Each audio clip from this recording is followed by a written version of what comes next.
The best of the week on Relevant Radio. We're going to talk about how to send your kids to college without actually going broke. This is an issue that parents with high school juniors and even some seniors are dealing with, including this reporter who has a son going to the University of Mary in the fall to play D2 baseball. As I'm sure you know, college costs just keep climbing year in and year out, but families don't have to feel stuck or overwhelmed. With the right strategy, it is possible to plan ahead, to find some hidden savings, and even to avoid massive student loan debt.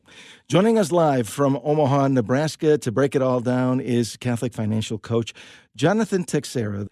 Good morning, Jonathan. Happy Easter. It's really good to be with you once again. Thanks for joining us to talk about this important issue for this dad and for many other parents. Yes, thank you for having me on, even if it is a little self-interested. Oh, no doubt. In fact, I'll tell you what, full disclosure, I was driving home one day and I heard this on a financial network. They were talking about this topic and I'm thinking, wow, we've never talked about that. And that I think this is important to bring a Catholic perspective to the whole topic of funding and paying for a college education. So, Let's begin with what surprises most parents. What is the real cost of college today when you factor in not just tuition but room and board and living expenses? Yeah, it's good. You have to factor in those additional expenses because when you're looking in the college guides, you're just going to see the tuition price. Maybe if you look a little bit closer, depending on the guide, you might find a room or a board expense. Maybe you're still going to have to guess about books and all those other things. So there's more than just the so-called sticker price.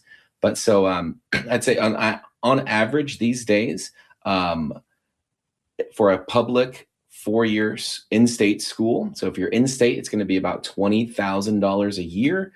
And then if you're going to a private school, it's going to be more 36. But of course, that could be in a huge range. That's the average. It could go all the way up to, 60, in some cases, even $80,000 a year for a private school. Ouch. That's a lot of money. That's a lot of money. So, but there's creative things that parents can do. And, one other thing, among some of these incidentals, things that maybe you might not be thinking about if your child is going to a faraway college or university. Mm-hmm. If you want to see them every once in a while, it's going to take, air flights, airfare. All of these kind of things can all add up. And a lot of times that's not part of the budget. Yes, I was just talking with, we do a little one-on-one coaching as well. And I was talking with one of these people we do it with, and they're talking about college and she wants to go to this school, but that's going to mean, it's this much more expensive to get there. We're not going to see her as much and she's, I think, running track or something. So if I want to see, one meet a year, now I have to factor in those costs. So there's all these extra little incidentals, but there can be some creative ways to pay for these things. First off, and this doesn't need to be, I'm not trying to scare anybody away from college, but maybe it's just not the right thing for your kid. Yes, they're going to get some education, right? They're going to get some letters behind their name. They're going to have that degree. They're certainly going to have some human information. That might be some of the most popular or meaningful part of going to college. I know it was for me. That's where I re-encountered my faith. And at the Newman Center, it was a very, supportive, loving place to run into that. Instead of just getting thrown out into the world. So it can be a very good thing, but there are other ways we can find some of these benefits without needing to pay, tens and tens of thousands of dollars a year. Now, of course, people can still go to college. I'm not just saying don't go to college, but make sure it's the right choice. And, I know I've got some good friends of ours, their kids, they're super bright, but they're starting off at the local community colleges to knock some stuff out. Also, it's a good time to just figure out, what do you want to do? I don't have the numbers on this, but I know personally, I changed my major. I even transferred schools. And so if I would have maybe spent a little time at a cheaper institution, figuring some of that out, it might have gone a little bit better for me as I went on. But let's say you've got a student, you know where they're going, they know what they want to do, we're going to college. Okay. Well, 30% of families skip filling out the FAFSA. That's the big pile of paperwork that you do for financial aid.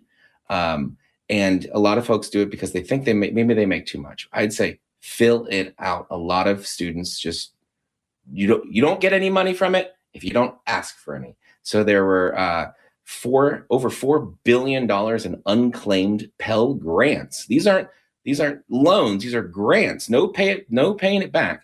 $4 billion left on the table because people just didn't fill out the application. That is and insane. So you could get that is absolutely it's unbelievable. I did not know that, but it makes sense. People they don't bother to look at the details, and one of the things that caught my attention was this whole idea of the sticker price. We think of sticker prices when we shop for a car, but typically you don't think of the sticker price when you're shopping for a university or college. But people think that, well, $60,000 to go to such and such a prestigious university. That's what it actually costs. But there's a lot of ways to reduce that.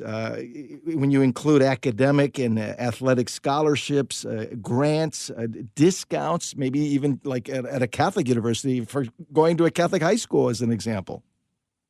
Yes. And I'd say also one of the biggest misconceptions is that scholarships are only ever academic or athletic based. There are so many scholarships out there that don't have anything to do with being, an Einstein or the next Tom Brady.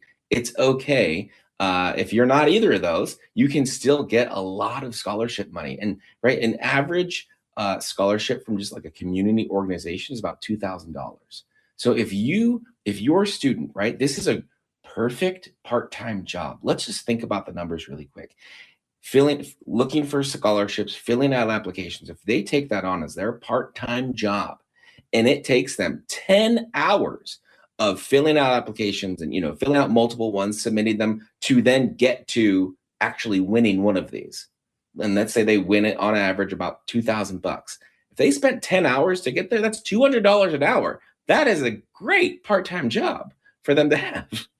And so if you can take that perspective on it, that, hey, this summer, or on the weekends this school year, you are going to go get some scholarships. And you don't have to wait until the year before college. You don't even have to wait until junior year. You can do this earlier in high school. Maybe even, I think for some of these, you're even eligible in junior high, maybe even elementary school, depending on how these organizations want to work. They just want to help people. They want to get this money that's probably been given to them to their donors that they fundraise to help kids get to college. They want to put it in the hands of kids who will be going to college. So go out and get it. They are waiting to hand it out. And so again, you spend a little bit of time. You're not going to win everyone, but when you do, if you average it out, it's going to be an incredible wage, probably much higher than if they were, working at the car wash over the summer. And again, there's a difference between the sticker price and the net cost price. So that's something to keep in mind. And sometimes these academic scholarships actually provide even more money than an athletic scholarship. So you have to balance and weigh it all out. Yes, absolutely. And I'd say, it's we can focus so much. Like obviously it's a good thing to talk about the price, and we need to do that. When I was going into college, I remember my high school guidance counselor coming to class, and she said, when you're looking at all these schools, just don't even pay attention to the tuition. Go where you want to go. It's terrible advice, especially now where costs have increased so much. We do need to talk about it, and it is okay. You don't need to feel that you've failed your children. You don't need to feel like you're just poor Lazarus out on the step if you decide we're not going to consider going to this school because of the price. Right. I don't know too many degrees that are going to be worth $80,000 a year. And so it's okay to take that into account, because we don't want to set up our kids to have these gigantic student loans that many people carry even into their 40s, even maybe even their 50s. Such an important issue. Miles is joining us from central Wisconsin. Miles, good morning. We're short on time. Thanks for joining us. Great. Question is, can loans or grants or scholarships be acquired retroactively after they've accumulated the debt? Yes. So I'd say maybe there might be a common misconception. One that I had is that I had to get my scholarships in order before I went to school. That is not true. You can be earning it depends on the scholarship, of course, but you can be earning scholarships all the way through college.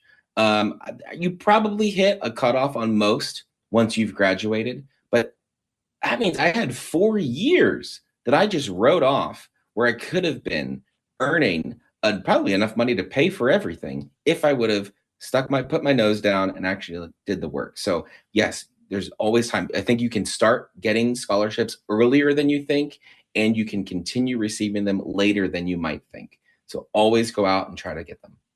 Thanks so much, Miles. Appreciate the call.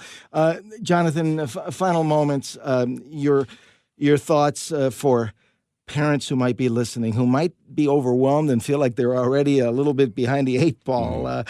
Maybe one or two things that they can do right now to get on track financially. Yeah. So you need to, of course, have your own finances in order. You need to be budgeting, all of that. And as much as you want to help your kids, you don't put yourself in a bad position in order to help them. Maybe you can't pay for college. That's okay. You can't pay for all of it. That's all right. Maybe you can't pay for hardly any of it. That's fine. You can help in other ways. You can help them go through this process and evaluate the options, weighing the costs and the benefits, and not just financially, but what are all the total costs here financially and time and all these other things weighed against the opportunities of all these different options. You can help them do that. And I would say the vast majority of parents don't do that. Vast majority of kids don't get that help. And I think that in itself is more helpful and they can use that process in more areas of their life afterwards than just writing a check and sending it to the college. So you can be there, you can help, no matter how it is, whether it's financial or not. You can play an important role in this part of your kid's life, and they are going to be all the much, in many ways, richer for it. That was the Best of the Week on Relevant Radio. The best way to listen to the Best of the Week is on the Relevant Radio app, free and always free. Download and share the #1 free Catholic app today in the App Store.